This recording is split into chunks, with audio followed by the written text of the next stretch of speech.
ஆனந்தாவின் அன்றாட அருளுரை காணொளி வழியாக மீண்டும் உங்களை சந்திப்பதிலே மிகவும் மகிழ்ச்சி அடைகிறேன். இறை வார்த்தைக்கு செவிமடுப்போம். தொடக்க நூலிலிருந்து வாசகம். அதிகாரம் 22. ஆபிரகாமுக்கு கடவுள் குறித்து சொல்லியிருந்த இடத்தை அவர்கள் அடைந்தார்கள். அங்கே ஆபிரகாம் ஒரு பலிபீடம் அமைத்து அதன் மேல் விறகு கட்டைகளை அடுக்கி வைத்தார். பின் தம் மகன் ஈசாக்கை கட்டி பீடத்தின் மேலிருந்த விறகு கட்டைகளின் மேல் கிடத்தினார். ஆபிரகாம் தம் மகனை வெட்டுமாறு தம் கையை நீட்டி கத்தியை கையில் எடுத்தார். அப்பொழுது ஆண்டவரின் தூதர் வானத்தில் நின்று, ஆபிரகாமே, ஆபிரகாமே என்று கூப்பிட அவர், இதோ அடியேன் என்றார். அவர், பையன் மேல் கை வைக்காதே, அவருக்கு இதுவும் செய்யாதே, உன் ஒரே மகனையும் எனக்கு பலியிட நீ தயங்கவில்லை என்பதிலிருந்து நீ கடவுளுக்கு அஞ்சுபவன் என்று இப்போது நான் அறிந்து கொண்டேன் என்றார். ஆண்டவரின் அருள்வாக்கு. இறைவா உமக்கு நன்றி.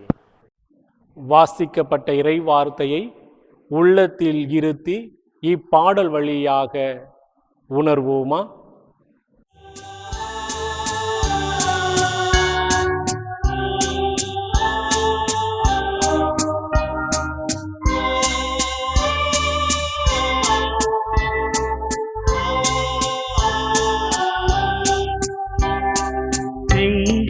பங்கினில் எழுந்த நல்லாலயம் சொல்லுதே உந்தனின் புகழ் கோடி.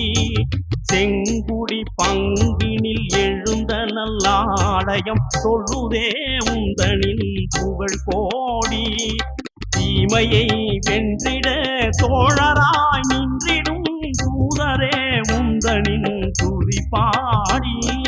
தீமையை வென்றிட தோழராய் நின்றிடும் தூதரே உந்தனின் துதி பாடி.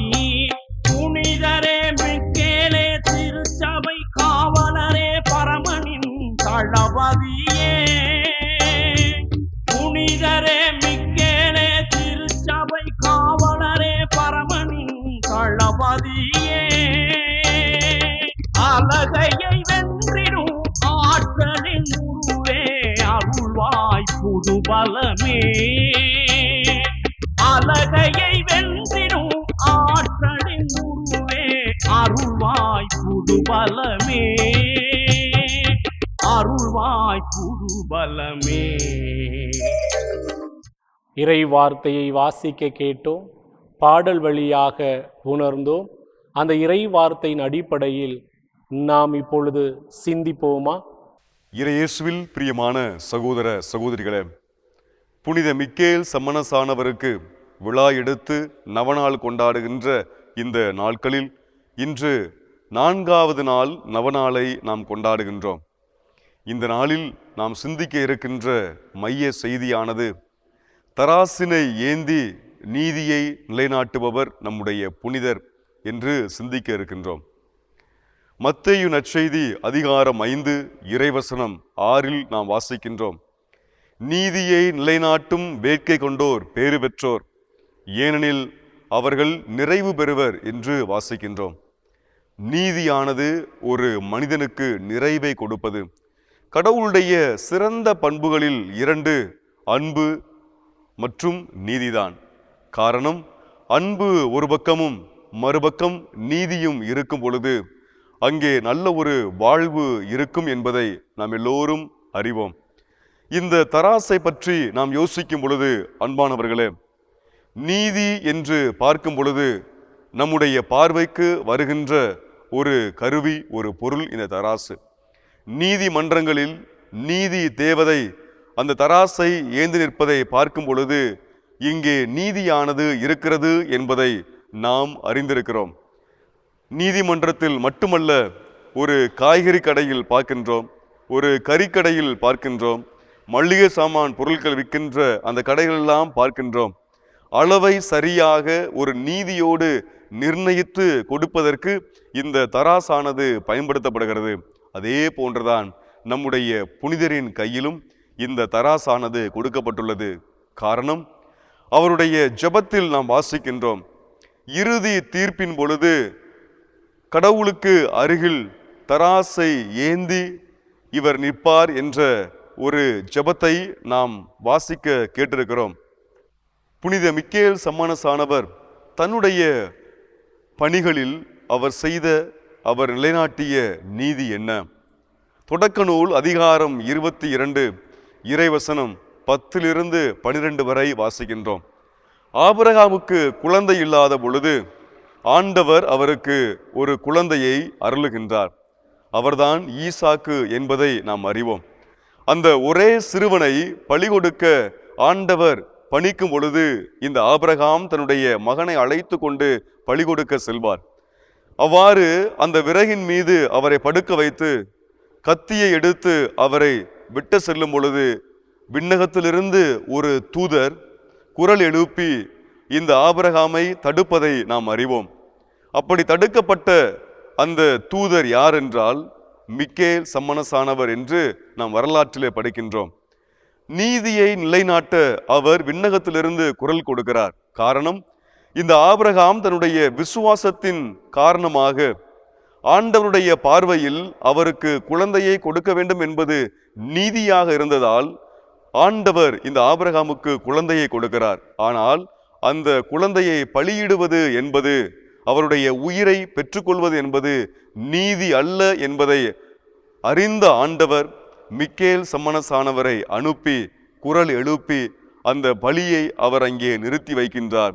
மீண்டுமாக ஈசாக்கை ஆபிரகாமுக்கு அவர் கொடுக்கின்றார். அந்த இடத்தில் நீதியானது காக்கப்படுகிறது.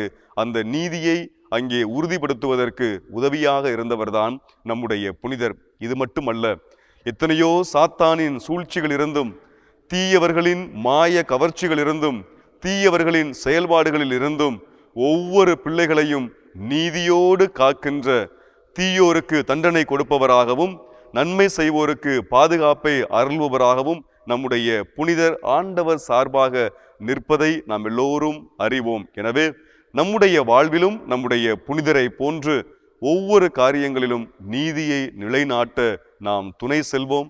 அப்பொழுது ஆண்டவரின் பார்வையில் நாம் உயர்ந்த பிள்ளைகளாக இருப்போம். நம்மையும் நம்முடைய குடும்பத்தையும் நற்கருணை ஆண்டவரிடத்தில் ஒப்படைத்து மன்றாடுவோம். என்னோடு இருந்திடும் இயேசுவே, என் அருகில் இருந்திடும் இயேசுவே, சுமையோடு வீழ்கின்றேன் இயேசுவே, என் சுமை தாங்கி நீர்தானே இயேசுவே,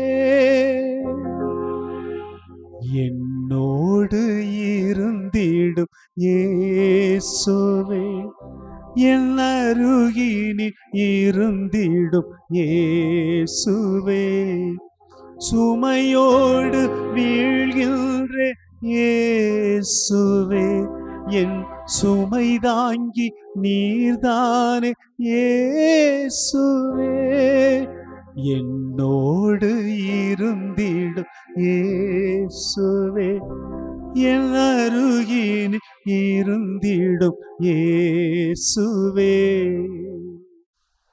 புனித மிக்கேல் முதன்மை தூதரை நோக்கி ஜெபம். விண்ணுலக தூதர்களின் தலைவராகிய புனித மிக்கேலே, பக்தர்களின் பாவங்களை தீர்க்க செங்குடி திருமண்ணில் வீற்றிருப்பவரே, இவ்வாலயத்தில் மகிமையோடு வீட்டிருக்கும் எம் பாதுகாவலரே, துன்புறுவோரின் துயர் நீக்குபவரே, சாத்தானையும் அதன் தந்திரங்களையும் முறியடிப்பவரே, விண்ணக வீட்டின் காவலரே, மரண நேரத்தில் எங்களுக்கு ஆறுதல் தருபவரே, விண்ணக வீட்டிற்கு அழைத்து சென்று நித்திய வாழ்வை எமக்கருள உதவுபவரே, தேவ சிம்மாசனத்தின் அருகே நிற்க பேறு பெற்ற தவகுணசீலரே, தஞ்சமென்று ஓடிவந்த அடியோர் மேல் தயவாயிரும். துன்பம், நோய், வறுமை, சாத்தானின் சூழ்ச்சிகள், உலக மாயைகள் இவற்றால் சிக்கி தவிக்கிற எங்களை தீமையிலிருந்து விலக்கி காத்து இறைவனின் திருவாழ்வுக்கு எம்மை அழைத்துச் செல்ல வேண்டுமென்று உம்மை மன்றாடுகிறோம். ஆமென். எல்லாம் உள்ள இறைவன் தந்தை, மகன், தூய ஆவியார் உங்களை ஆசீர்வதிப்பாராக. மரியே வாழ்க. இயேசுவுக்கு புகழ். இயேசுவுக்கு நன்றி.